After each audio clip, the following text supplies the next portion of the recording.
Hello, hello. What's up? What up? What up? What up? What up? How we doing? I'm doing well. How are you today?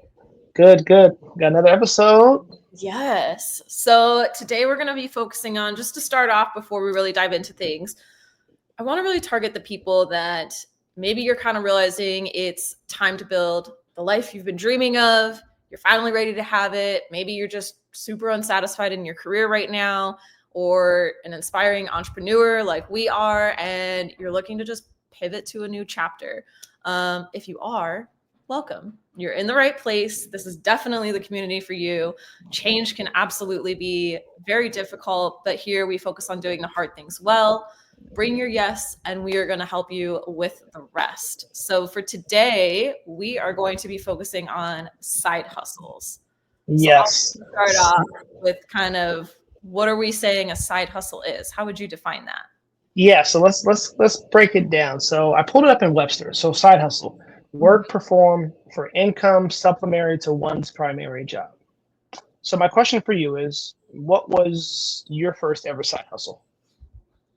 I think for me, probably just selling stuff online. I don't know if I did Hmm, eBay, but I've used different apps and stuff. different So platforms. I still do it, to be honest. Yeah. You know what? I've always wanted to do like freelance type work, and maybe that time will Yeah. ever come. But for me, it was cleaning garages. Little Oh, side nice. hustle. Yeah, a little side hustle. Yeah, Just did it for a little extra cash here and there, more so for family, more than I anything. like So, that. and the reason I asked that because the perception of side hustle is always something that you're doing on the side. It's something small, like it's not necessarily like your primary, Yeah. source of income, and it's always viewed as supplementary. But then it's like, okay, we move from one thing to another thing. So maybe I do a freelance, maybe I mow some lawn, maybe I do something else, maybe I Uber or something like that. But today, what I want to talk about is changing that whole narrative and changing that perception around what is, a side hustle, so to speak. Yeah. Well, that's So, interesting. Yeah, I'm like, side hustles are starting to be the main gig. no, Like, no, which is why we need to have this conversation because I think that yeah. too often, it's kind of boxed in. In Mm, today's society, we're seeing a shift in like these side hustle jobs becoming like full time jobs. Think yeah. about it like, someone is an influencer or somebody was, has a product or service that they sell on YouTube or TikTok Shop or whatnot. Yeah. These historically were pretty much known as side hustles, but now they're known as full-time careers and giving people the life that they desire and the life that they dream of. Yeah. So, Absolutely. prime example is, we're building out our YouTube platform, we're building out our channel. It's quote unquote a side hustle right now, but Yeah. the amount of time and effort that we put into this thing, we have the opportunity to make this a full-time, fledged career. We, put enough into it and continue to grow. Yeah. I'm like, So, that's what I'm working for. no, I mean, for those that don't know, like guys, we put a lot into this, and we're learning as we're going, and we're evolving, we're getting better with every single episode. And Yeah. so I'm excited. To your point, I'm excited for anyone who's on this journey with us and who's a part of this journey with us, because I think we're going to continue to do great things and be able to provide quality content. Absolutely. So the key is that it doesn't have to be either or, Mm. right? Because you think about a side hustle, it's something on the side. So that the narrative, like I have my full time job and this is something I do on the side, it Yeah. doesn't necessarily have to be either or. You can actually have a full time side hustle while keeping a full time job. Yeah. Now, is it going to be easy? No, but if done correctly, a side hustle can actually have more positive impact on your full time job than we think of.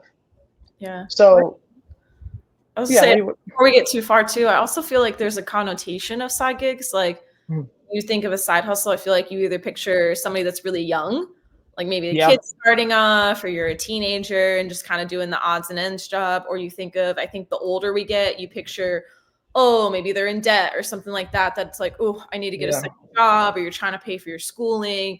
Like, I feel like we kind of see it. To me, those are the most common ways that I see it coming up versus people now. I do think you're right that there's a shift, but kind of looking at it as like, hey, no, this could be a positive too, and it could be really um, helpful in your goals as well. It doesn't have to just be like a necessity, or something that's a little more casual. So before we kind of get into it, before we get into like specific details, in order to be successful at quote unquote a side hustle, what would you say are like the key components or key things that people need to make sure that they either do or practice or, take upon themselves? What would you say? Well, I think if you're considering it a side hustle, I think it would come down to how much time is it taking you? Because if Mm, this isn't the main thing, like where is it sitting at? And I think this is where as entrepreneurs we start to see people like, is it worth making it a full-time or not? Because if you say have a family or something like that you need to support, and now this is pulling from your main job, or it's like, man, I'm putting twice the amount of hours into this, but I make a fraction of what I should yeah. over here. I think you kind of look at it as like, how much time does this take me? How much energy? And then, like, why am I doing it? I mean, if it's a side hustle, maybe it's just like, this is fun for me and I happen to make some extra cash. So cool, but I think kind of looking at the intention behind why you're doing it. Sorry, I had a gnat Right. all over my face. It's like, hey, no, it's like, no, Vita, you don't know what you're talking about. You don't know anything. No, No, no, no. that's good. I think, because here in a second, I'm going to point out the 3 points that we're going to target today, and we're going to share a story that kind of, capulates all this and kind of brings it all together. Yeah. But I think for me, it's, finding joy, right? And I think that the cool thing about a side hustle in some situations is you can kind of blend that joy and that passion about something into actual like necessity, so to speak. Mm-hmm. Typically, it's a side hustle, because it's it's not able to at the moment not able to capture everything that your full-time W-2 does or whatnot, but doesn't mean that it can't provide value. So let's get into like the 3 things. Okay. So remember, specifically, we're talking about how to grow your side hustle while balancing a full-time job. So the first thing is very similar to what I just mentioned is, what are you passionate about? Like, what is a skill that you want to learn? And like, what are what goals are you clearly setting? So that's going to be number 1. Okay. Number 2 is going to be time blocking. How are you going to allocate your time? How can you avoid fatigue and not feel like you have to squeeze something else in, but Yeah. allowing for yourself to have deep focus work? I think that's something that you've been doing an awesome job with just in this space, is like the deep focus work, and you really kind of walking into like that strength of yours. And then Yeah. the last thing is like, what does success look like? And Mm. that's a whole podcast in and of itself. Like, how are you going to track it? How are you going to track progress? How are you going to acknowledge the small wins? Not only plan for growth, but expect growth, because the growth from your side hustle potentially could be slower, or it Mm-hmm. could be faster in some situations than what you're used to in your day job. Yeah. So I think those 3 things. So what are you passionate about? How are you allocating your time, and like defining what success looks like? I think that's how you can be successful in both areas.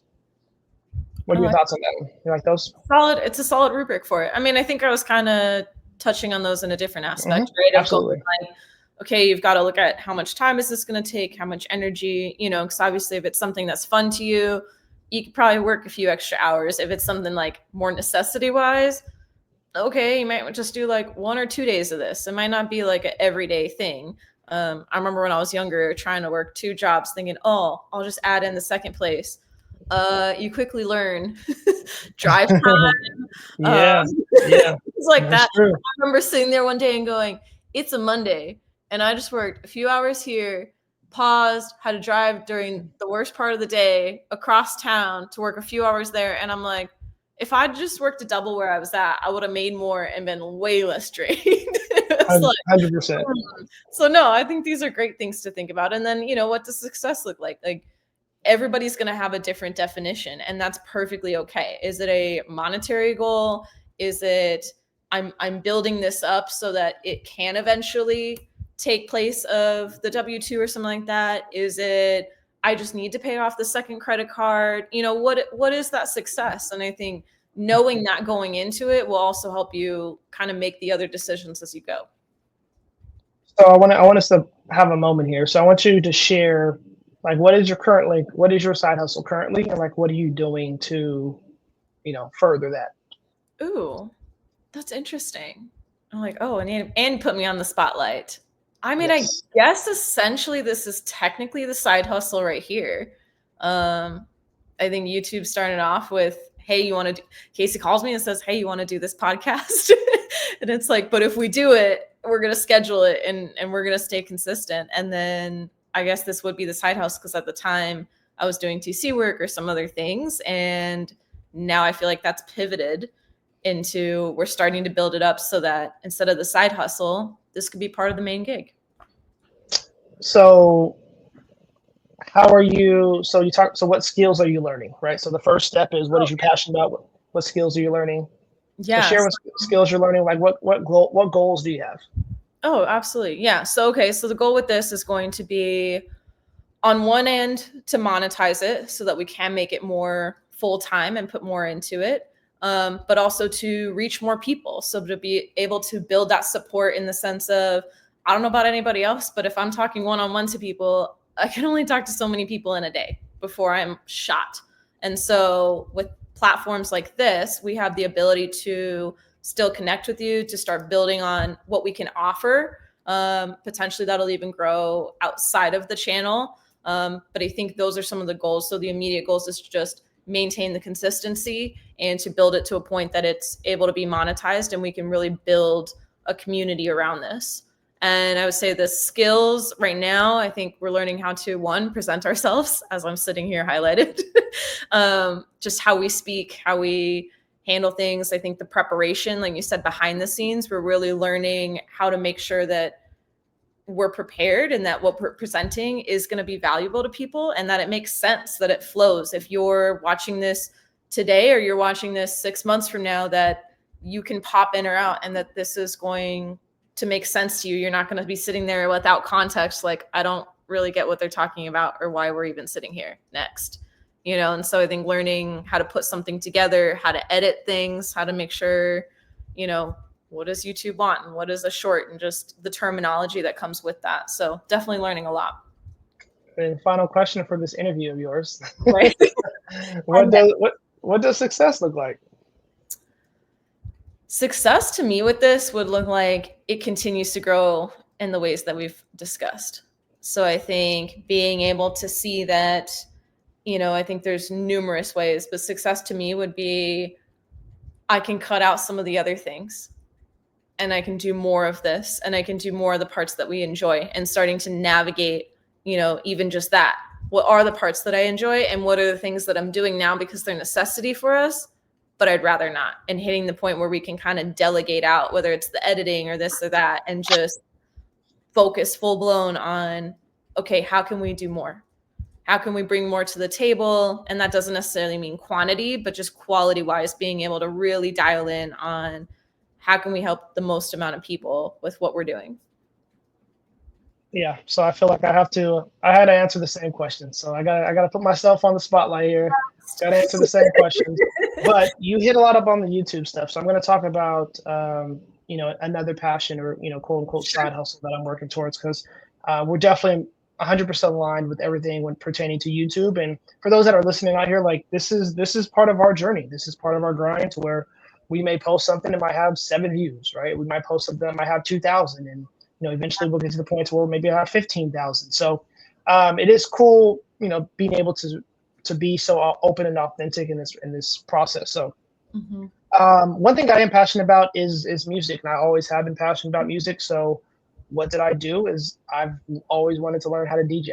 So I told myself I need to act on that. So I signed up for DJ school. So I was, yeah, to teach myself, not teach myself, to be taught how to DJ the right way. So it's 3 different 8-week courses over the course of this summer, and course of spring into summer. And the goal here is to be able to do birthday parties or weddings or any type of event as a legit DJ. And I don't expect it to be a ton of money per se, but I mean, if in the right situation, it could be a lucrative side hustle as well. So Yeah. definitely don't want to limit myself here.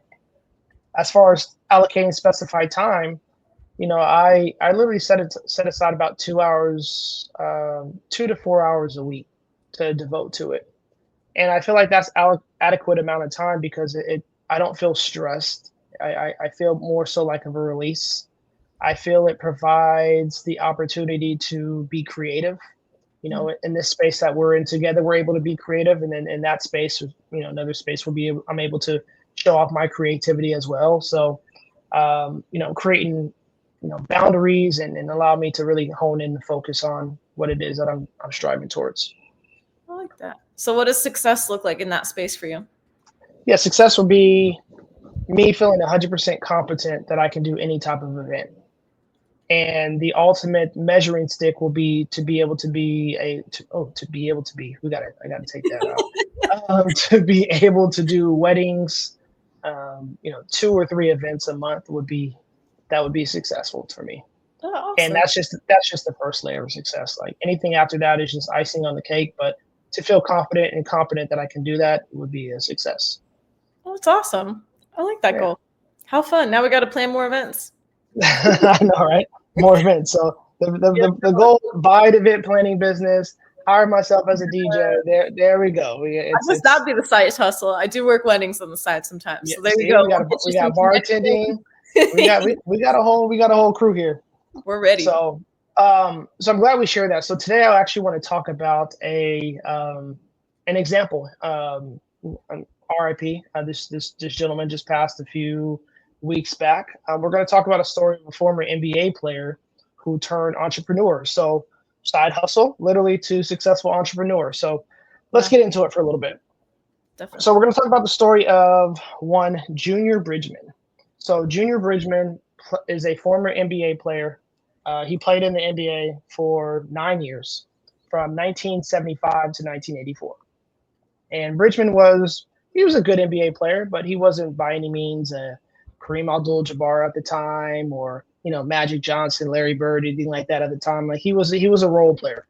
So in the NBA, a role player is someone who's really good, who might even come off the bench to play good defense, score some points and whatnot. So Bridgeman was a role player. And, sometimes people think, oh, he's a professional athlete. He made a ton of money. Well, not necessarily in 1974 to 84. Did he make a good amount of money? Absolutely, for that time, right? He ended his career making about $2.5 million over 12 years, and never more than $350K in a year. So think about that. Granted, the times are different, but we have YouTubers now who are making more than that a year. Yeah, isn't that Right? wild? That's crazy. We got YouTubers who are doing that. So at a young age, Bridgman, he learned how to stretch his money. And while he played basketball full time, he really had to stretch his money because he wasn't signing a bunch of endorsement deals in the offseason. He wasn't, had these shoe contracts and whatnot. Yeah. It really was a job. And, the talk at the time in the NBA was, hey, like, our careers aren't that long. The average NBA career at that time was about 5 to 6 years. So these guys are in their mid 30s. And it's like, hey, what am I going to do for the rest of my life? Yeah. The NBA is not paying pensions like that, so times have changed, but this is how it was at the time. So what Bridgman did was he was one of the first athletes to be an active NBA player and still an active business owner. So what does that look like? So in the off season, after a while, he learned how to own a business. So he started off by owning a Wendy's restaurant, and he would work there in the off seasons. When I say work there, he was flipping burgers, he was cooking fries, he was cleaning, like he was at the register. And he started there and ended up, by the time his career ended in basketball and his business career ended, he ended up with almost 450 restaurants nationwide as a Coke distributor, magazine owner for Jet Magazine, fast food owner. This man spent $7,500 on his first car, and then he was told that, hey, you need to put some money aside for taxes. At the time, nobody's teaching that kind of stuff, so he puts his money aside for taxes, and he worked with his attorneys, like, hey, let me set up a monthly budget. Started at a monthly budget. Yeah. He remained close with the owners of the team, and then as they grew, he grew. Whatever they were involved in, he wanted to remain involved in. And he always said, make sure the right people are in the right positions, and make sure it's people that you trust. He viewed these lessons through the lens of basketball, To have success in the game, he knew you had to study it, but you also needed the right teammates, and you needed chemistry, and you needed good culture. Yeah. So this is setting up the foundation. So not only was he an active player with an active business, he was an active player and an aspiring entrepreneur at the same time. Well, so like we kind So of glossed over that. I'm like, he had 450 businesses. yeah, not during active, not But I participation in the mean, NBA. just Over in time, general, what do yeah, you had to add, building to that even? I mean, that is incredible at any time. Like, yeah, yeah, that's wild. yeah. So, and it talks about through his story, he didn't just step out into the windy space and automatically succeed. He Yeah, actually failed the first time, and he lost about $150,000, which at that time was a lot of money. that is, yeah. But what happened? He jumped back on the horse. He actually learned how to run the operation, Yeah. learned the business, got back in it, and became successful. And I feel like just that alone, like there's opportunities everywhere. All we have to do is ask. All we have to do is seek. All we have to do is find it. So when we talk about like our YouTube videos and our YouTube content, you know, there's some people who are achieving success after 5 years, and we're at 5, 6 months, Yeah. right? And we feel like, okay, we put out all this content, but we're not popping right now. Like, no, it takes them 5 years. We're seeing the finished result of the 5 years. Yeah. Or like the failed businesses, like you said, people who start, I mean, restaurants is known, they're known for not making it. I mean, probably way, way more often than not, and I feel like this is no different of like something could be a flop, but now you're starting with that wisdom. Okay, what didn't work out there? Why didn't it work out? And maybe exactly right off the bat. Maybe it takes some time for it to click and go, oh, shoot. Well, no wonder that didn't work, and then you get to try again, whether it's, being online or buying a business or a restaurant, whatever it is. And I think that's really key to learning this too, that he didn't just quit there and go, well, shoot, I lost a bunch of money, I'm out. It was just like, okay, that didn't work. Let's try again. Yeah, and the thing about it is like he identified that it didn't work, and then also why it didn't work. And Yes. why it didn't work is the key piece. It didn't work because he didn't have the knowledge, right? He thought he was just going to step in and just automatically, oh, I'm going to treat it like basketball. I'm going to work hard and I'm going to do this. Like, no, no, no. Yes, you can work hard, but you also have to learn skill sets. So Yeah. that's why in the off season he studied the operation. He studied customer service. He studied financial management. So by the time he was full fledged in it, like he knew every single part of the process, because you got to think at that time, the margins were probably pretty slim. So there was not a lot of room for error, so to speak. So you had to learn the operation. So the real lesson is leaders cultivate adaptability, who see change not only as an obstacle, but an opportunity, and positions themselves for long-term success. So when we're talking about our side hustle, we have to remember that it might be a side hustle, but that doesn't take away from the process of it being potentially long-term side hustle. Yeah. Right? We think of side hustle, we think of short term. We think of side hustle, we think of a summertime. Side hustle, a weekend gig. Like, no, the power of compounding, like you continue to do those type of things, that turns into long-term success. Yeah. I'm like, I live in the side hustle world. That's why I'm like full-time side hustle. I'm like, you know me, I've never had the 9 to 5. So I'm like, I just kind of live in the like constant shuffling of, oh yeah, we're working on constantly like 2 or 3 things. It's fine. Yeah, but you know what? That perception has changed because like you don't see it as side. You just see it as, hey, this is part of me. And I think that's the biggest difference is like instead of saying like, hey, this is my career or this is my job, like in some situations, this is my lifestyle. Yes. And that lifestyle includes me bartending on certain nights. That lifestyle includes me creating content. That lifestyle includes maybe me, doing this other gig for, 16 hours a week. And there's nothing wrong with that. We can't just categorize that as side hustles anymore. Like this is me and this is how I choose to live my life. Yes, absolutely. So there's 4 tips from Bridgeman. Stay adaptable. So industries evolved and we need to do the same thing. Number 2, think long term.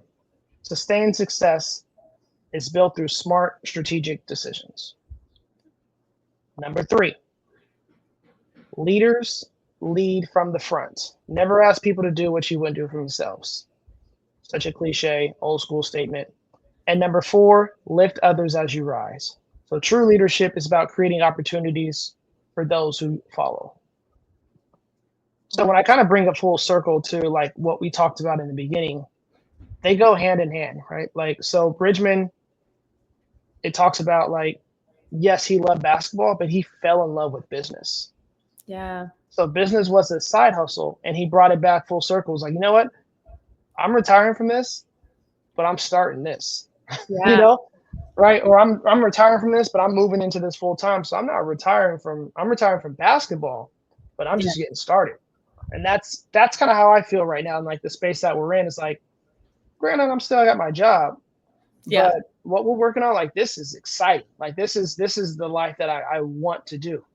Yeah. And yes, it might take some time, but like we're gonna get there. Absolutely. What are your thoughts on this? No, I think it's good. And I like you said too about like you can retire from something, but it could be a phase. It doesn't, I mean, heck, the joke in my family is I'm like, anytime somebody retires, they're busier than ever. Like, Right. Think about that. you can't get a hold of them. They're always at something, doing something. And I feel like this is the same thing as it's looking at your options. And to your point too, like for me, this is just kind of how I've lived my life in general. So this is just part of it. For somebody else, maybe you are in the W-2 and looking at it going, hey, what could I add in? Or what am I already doing? And do I like this? And I feel like the more we can shuffle things around to where, ideally, all of your day, but if nothing else, the most you can max out of your day that you're going to enjoy, do that, and keep striving for that, because what you enjoyed, 10 years ago might not be what you enjoy today. Like with the basketball, that wasn't necessarily he didn't enjoy it anymore, but it was like, hey, I'm going to have to retire at some point. I can't do this forever. And then you start this and you're like, I kind of like this business stuff, and that could be different for all of us. But I think taking note of that and just his 4 tips, I think are very, it can be applied to many parts of our lives, like regardless of what phase you're in, right? Like we can look at that, and even if you're just starting or have barely even given thought to this, these are just good life lessons, I feel like, of to learn how to adapt. Things are going to change. Sometimes it's in our control. Sometimes it's not. You're going to have to adapt anyways. And looking long term of, I always like the phrase of basically, what is it? It's like live for today, but be ready for tomorrow. Of like, do it up, but don't be scared when you wake up in the morning. It's like, oh shoot, we emptied the bank accounts, we emptied all this, of like find that middle ground of what you can do. Think about this, Anita. So you've had hundreds of thousands of professional basketball players over the last 45 years. Yeah. When it comes to wealth, you have Michael Jordan, who, in my opinion, is the greatest, but arguably the greatest basketball player of all time. Yeah. You have Magic Johnson, which everyone knows Magic, right? Magic is a household name. Yes. And I believe you have Shaquille O'Neal, who everyone knows Shaq. He's a household name. I believe number 4, granted, times have changed a little bit now, but at the time, this was like a few years ago. Yeah. I think number 4 is Junior Bridgeman. Really? Who nobody knows. Nobody knows, right? So this guy, when we talk about what does success look like, yeah, he, in my opinion, he was trying to build a second life after basketball. He just probably wanted steady income, maybe take care of his family, maybe get a little bit of extra cash flow. Yeah. Instead, he turned from being a 6th man on the sideline to building over a $6 million portfolio. Jeez. That's wild. I also think the comparison, what you just said too, for people of like, you don't know who this is. If you don't know basketball, we're saying like the people that know basketball, like nobody knows this name. And I think that's incredible that, to your point, over the times, because like you said, at that time, he wasn't making the same income. Like you're comparing it to people that are recent times that had a much higher income. They endorsements, the ads, the endorsements, all kinds of stuff. And so I think too, just that comparison of like the scale of it, you know what I mean?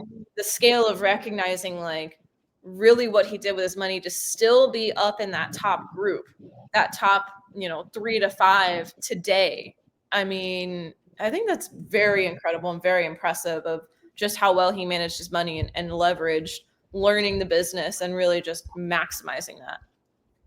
Yeah, I wanna wrap up this section by saying, like, my biggest takeaway was, what does success look like?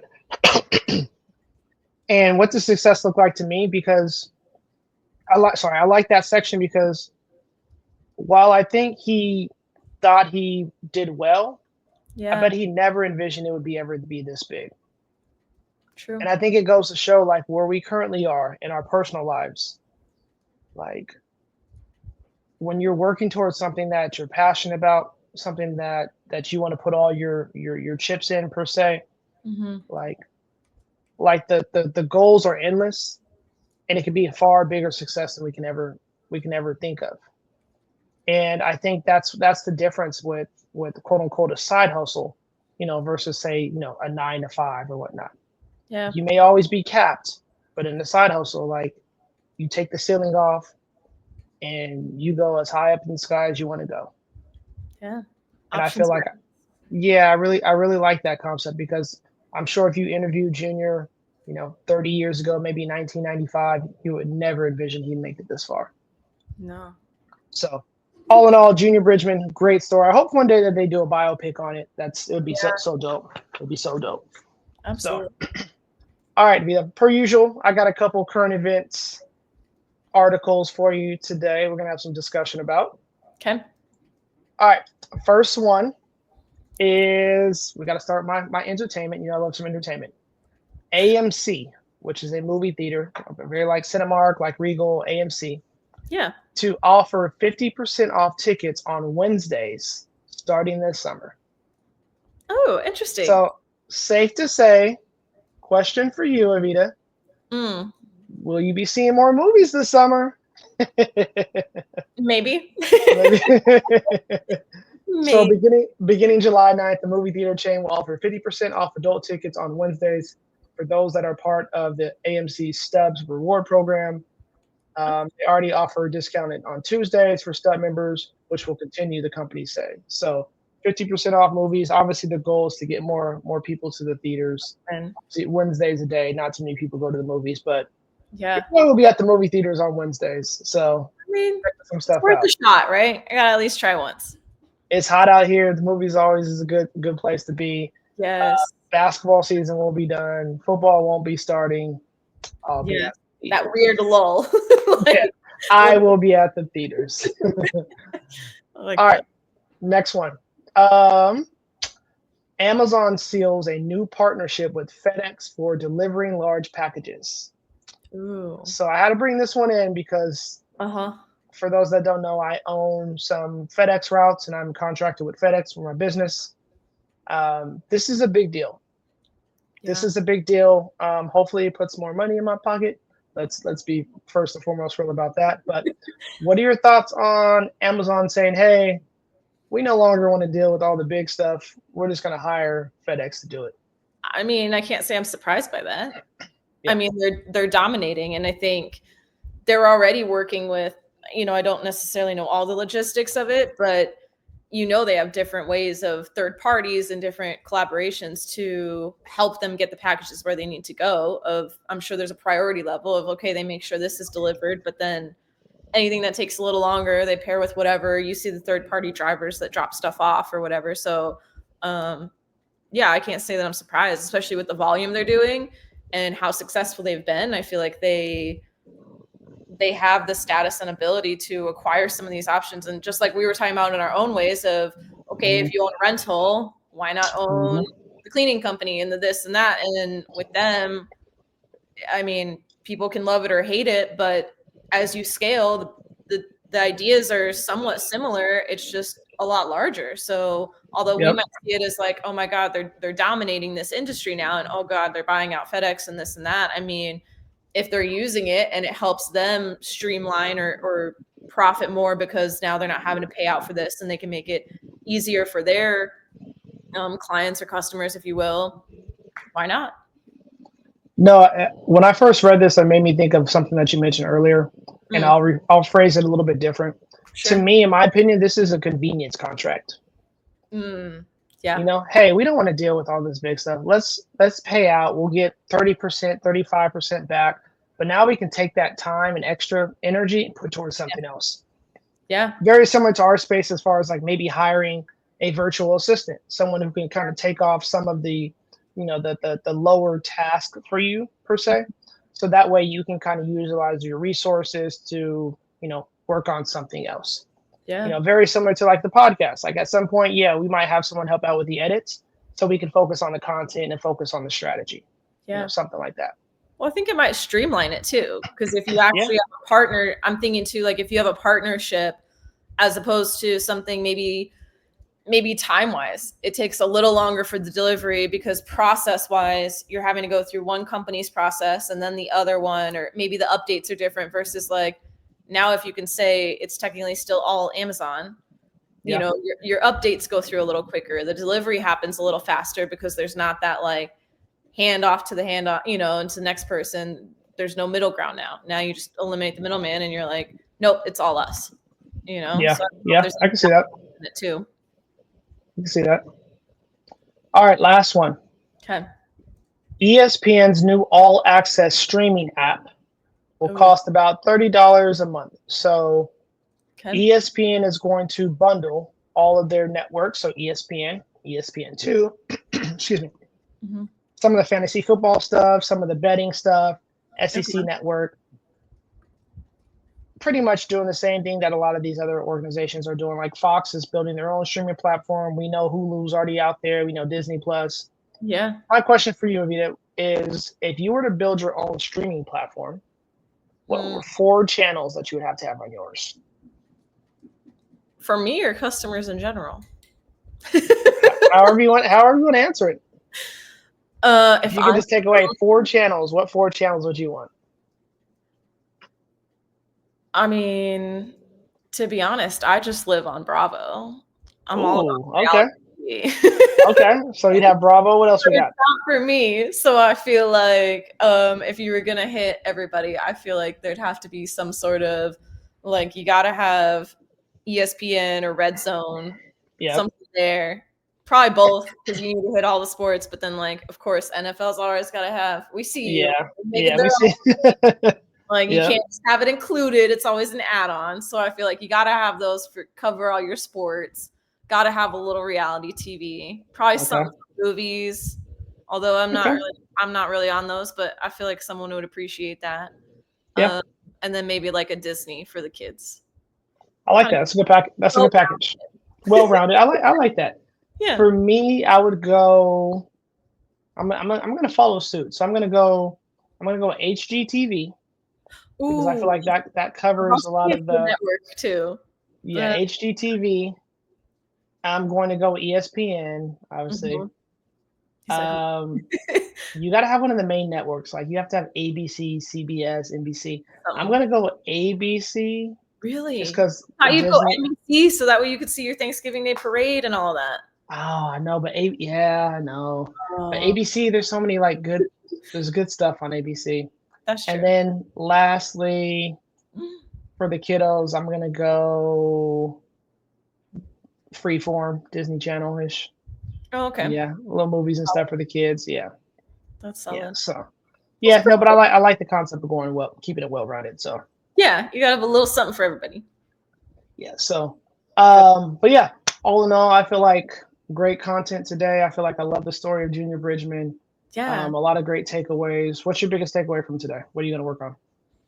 I think, well, I just really appreciated his story because I kind of mentioned to you previously, we were barely discussing this topic. And I feel like for me, it just shows if you really want to make the most of what you have. Yeah. To me, he's a great example of how managing himself as far as, what can I learn? What do I already know? How can I progress in this? But then also managing his money and his finances and things like that, Mhm. just how far that could take you. Because it's like he wasn't the best. He wasn't making the most, like it's not like, oh, well, you did all this. And I feel like it's a great reminder that, hey, wherever I'm at, if I'm constantly maximizing my abilities and improving where I'm at, just how much further I could go, regardless of how it may appear from the outside. No, I agree. I also want to throw in there, I think Yeah. too often we wait for something to happen, right? Mm, This kind of goes back to the community that we're building right now. yeah. We don't need to wait to retirement to make a change. You don't No. need to wait for a promotion before you make a change. More Mhm. importantly, you don't need to wait for anything bad to happen to you before you make the change.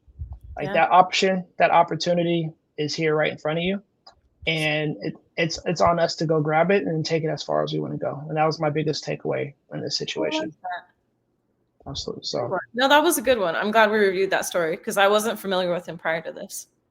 that's awesome, and that's what we want to do. We want to bring content, we want to bring awareness, education, Yeah. and we want to have a good time. So on that note, we appreciate anyone that listens. Evita, we'll talk soon. Have a Absolutely. good one. You guys Until take care. Bye.